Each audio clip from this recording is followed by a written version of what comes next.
the community panel aspect of it. We have asked community members and experts to present 5 to 6 minutes in different areas. 1, community historic context. 2, advocacy. 3, legal and case examples. 4, community experience. 5, perspective from an officer in the union. 6, policy implementation issues. And you also wanted to see and hear about the collection stocks committee that was convened by the chief of police. Very quickly, several people were contacted for these to participate in this panel. The committee used the selection process to come up with the final participants. Each panelist brings a very valuable perspective and many years of community service helping our community and to assist you and us in doing the work we're doing tonight. The bias-based policing committee are Commissioner Edward Herring, Commissioner Joe Tyndall, Commissioner Bill Wayland, and yours truly acting as chair of the committee.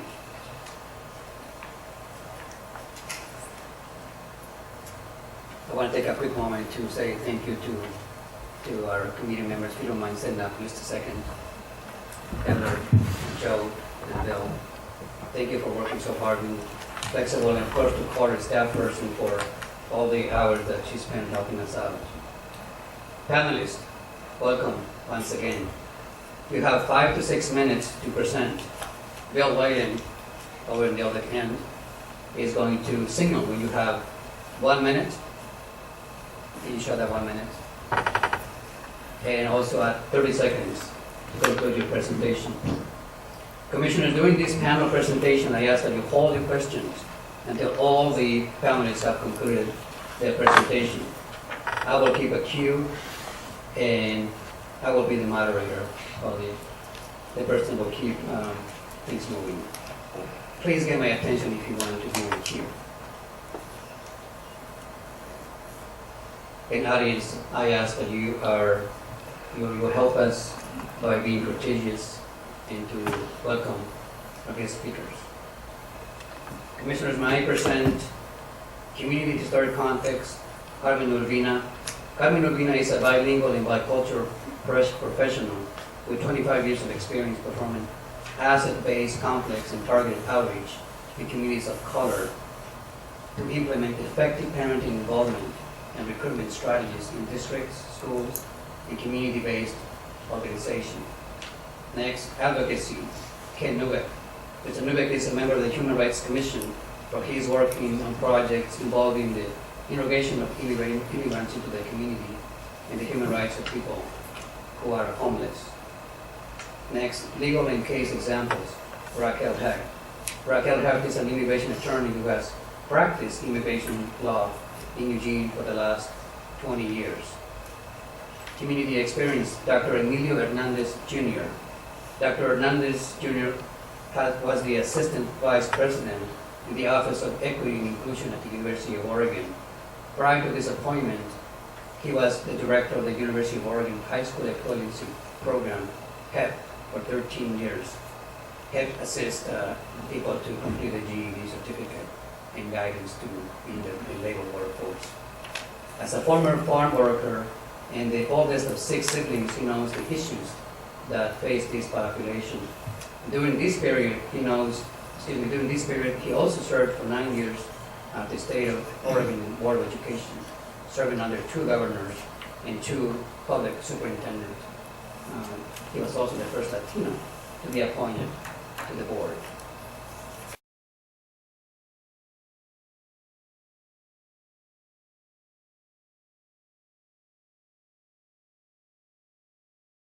At the State Board, the State Board of Education, in the parking lot, in Salem, under the public service building, in my sports car, getting into it, and security people come up to me and ask me what I'm doing.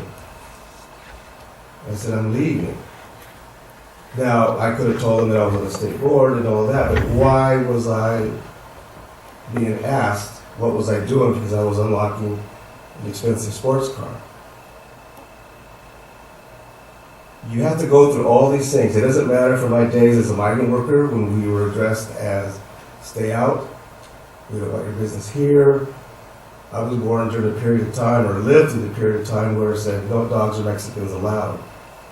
That pretty much hasn't changed. The signs are gone, but in some of the parents' minds, we're still not welcomed here. I drive a BMW now, I have a Harley,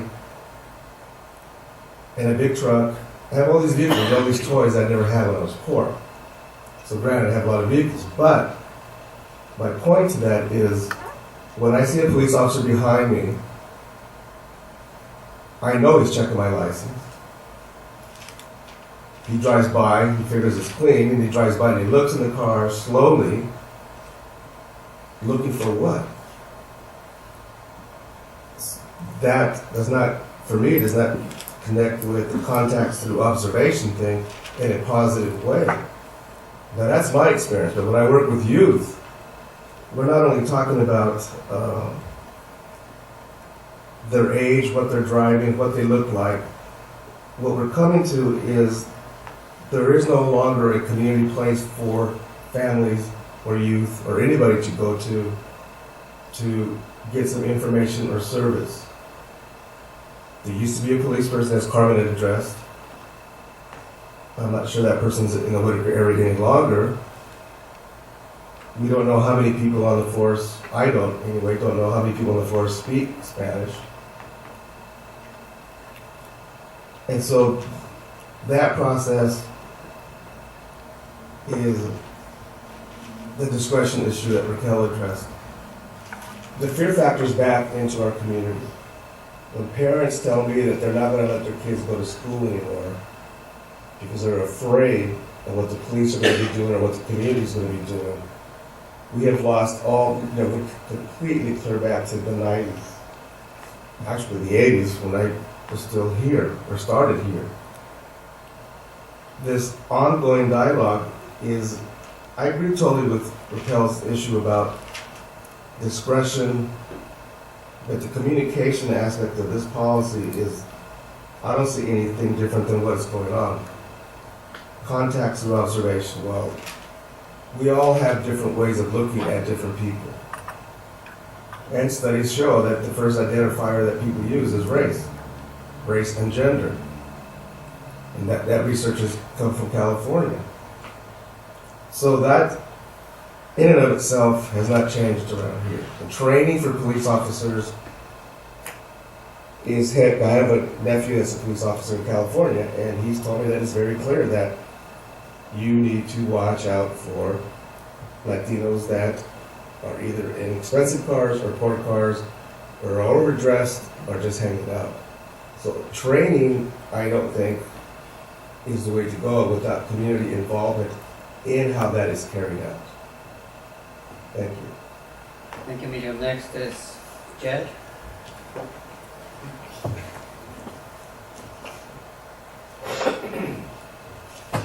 Hello to the Police Commission, and fellow panel members. Thank you very much for having me here. I am one of the elected representatives from the Eugene Police Employees Association. Our association represents about 230 members of the Eugene Police Department, 911 call center, and the records division at Eugene Police Department. In our union, we have a variety of officers from probably every conceivable background within their families and extended families that you can imagine. They live in this community. They share a lot of their experiences. A lot of their family members have also shared the experiences that having contact with police officers. Not all of them are great. Some of them, or most, are positive. And I think as a union, our goal is to assist the commission in developing policy as best we can so that we can come up with a policy that best fits our community and that is a workable policy so that officers can do their job effectively and efficiently. We're very in favor of having an open discussion about anything. So at any time in the future, would be happy to come and assist anyone in this panel or commission with discussing any other policy. I think that as it was written in the opener for the purpose and scope of this policy, I think, where it says unequivocally that bias-based profiling by the Eugene Police Department will not be tolerated. I think this is very important because it is morally and ethically inappropriate to conduct policing based on a preconceived bias. We feel that aside from the ethical and moral issues, that this is an ineffective way of conducting policing. Our large goal throughout the department and as a union is to lower the crime rate within the city of Eugene and make our streets safer for everybody. Includes all dimensions of society. I think there are things we can do to better improve our status and get our message out to the community. I think that if we were able to take a little bit more time and on each contact and explain why we did what we did, I think this would greatly help how we are perceived within the community. And people would also have a better understanding of why, let's say I pulled somebody over for reason X, Y, Z, why I decided to stop someone riding a bicycle. I think that's how we can improve. This is something that I also can do. Sometimes I tend to like to do a lot of policing. I like to go out and make a lot of arrests, write a lot of tickets sometimes. And I think that with my large goal of high activity and high volumes, I think that sometimes I spend a little less time on each contact. I think it's very,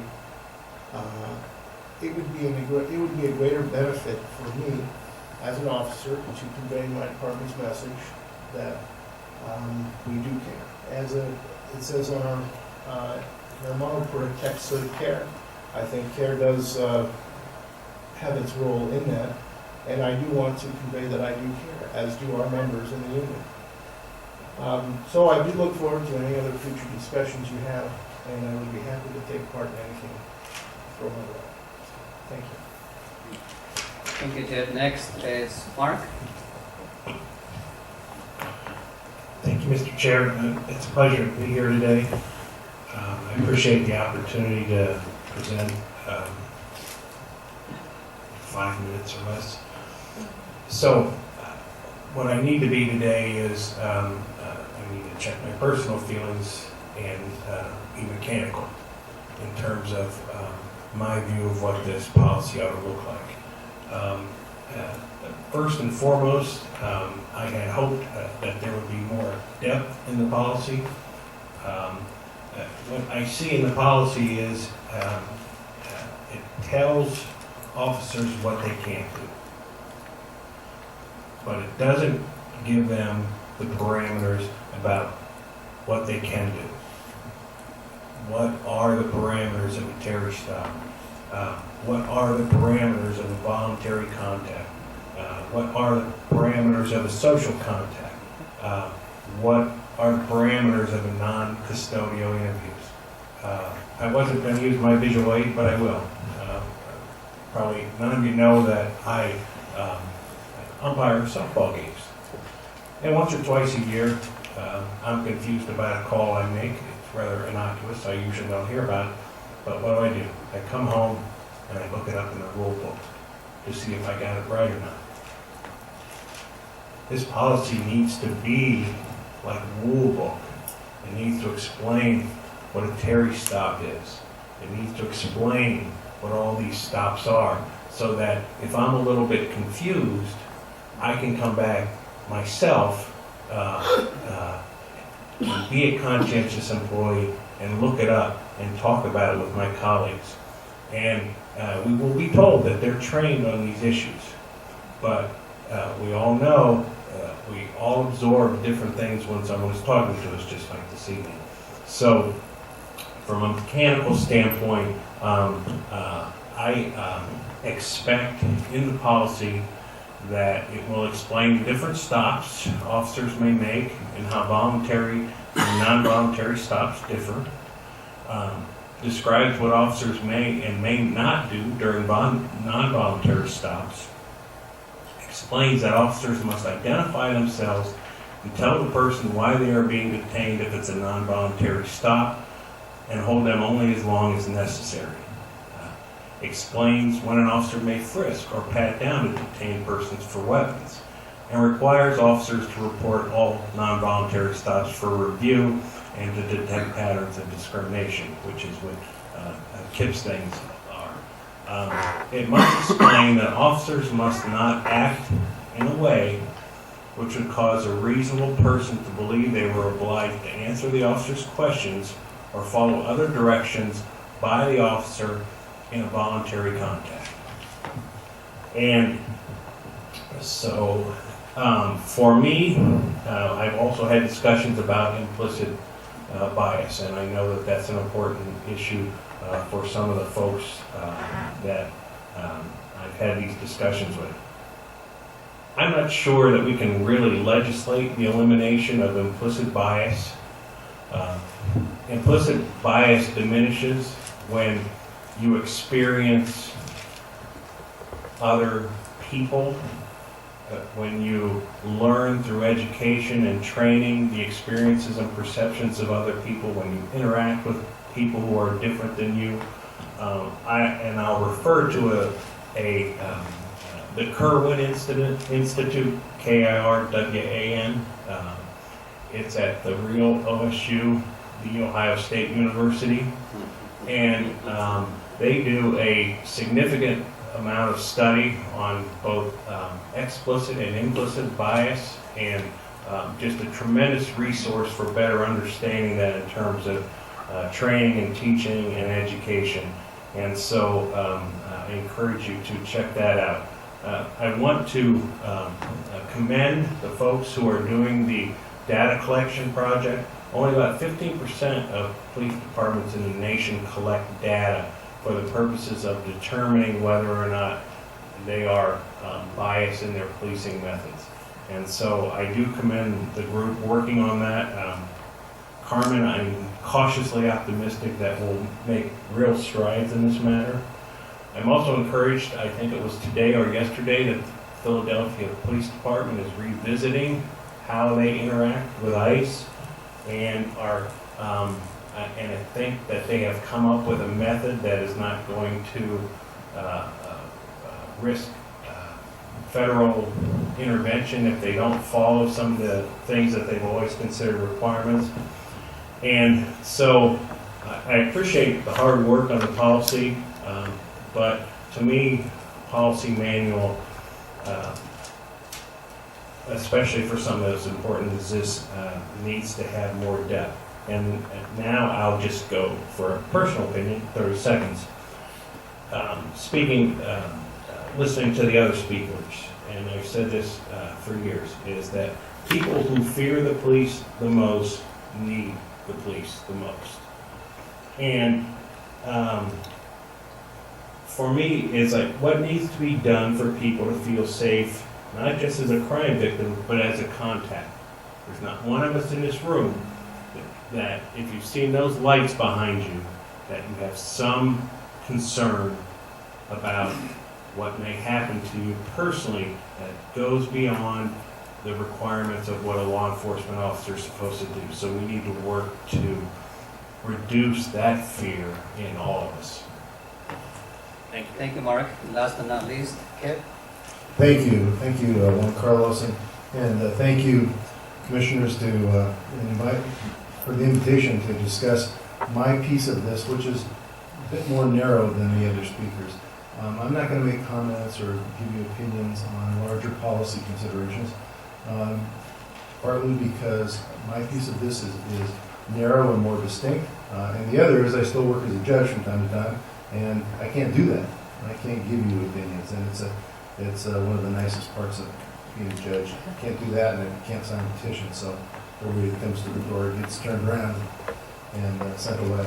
I was drafted by Chief Kearns to co-chair the Stops Data Committee that has looked at the information, data that, to make recommendations on the data to be collected by police officers conducting traffic stops. This was part of the purchase of a new software system. This committee met, we met from between November and currently our work will continue. But we have forwarded recommendations to Chief Kearns, which the department has then used to develop those data points that are going to be collected by officers on the street. I think the makeup of the committee is important, so let me quickly indicate or tell you who is on this committee. Captain Kamkar, myself, and we're non-voting members of the committee. Officers Jed McGuire, who's here, and Greg McManus from EPD. Joan Quimps, who's EPD Records and Data Manager. Mark is on the committee. Yvette Alex Asanal, who is Vice President for Equity and Inclusion at the University of Oregon. Michael Kerrigan, Community Alliance of Wayne County. Dave Fidenki, Executive Director of the ACLU for Oregon. Edward Olivos, Associate Professor and Department Head for Education Studies at the U of O. Jim Garcia, Chicano Latino Program Coordinator at LCC. Jane Waite, Equity and Diversity Specialist, Lane ESD. Linda Hamilton, Correction Counselor for Lane County Parole and Probation. Eric Richardson, Executive Director of the NAACP for Eugene, Springfield, and Lane County. And Remy Collalong, who is the Multicultural and Equity Coordinator for the Bethel School District. Our task was to make recommendations as to what specific data police officers should collect when they're conducting traffic stops. So that data can be collected, it can be archived, it can be examined, it can be analyzed, and it can be basis for policy creation and policy implementation. We were under a relatively short timeline because of the purchase of this system, but we had, as a guide, recommendations both from the state of Oregon through the Law Enforcement Contacts Policy and Data Review Committee, which has made recommendations as to what data points police officers should be gathering so that this information can be analyzed, and also the United States Department of Justice. We looked at this, we considered it, we had discussions over a period of time, and we arrived by consensus at the data collection points that then were forwarded to Chief Kearns. The process involved not only the group discussion, but presentations as to data that could be collected. We had a presentation from EPD officers on what a traffic stop looks like. So we had some idea of what the work impact would be for EPD, because there are conflicting interests here. Certainly, there's the need to collect complete, comprehensive, and accurate information. There's also the need to make sure that police officers are not overburdened by one piece of their work to the exclusion of other pieces.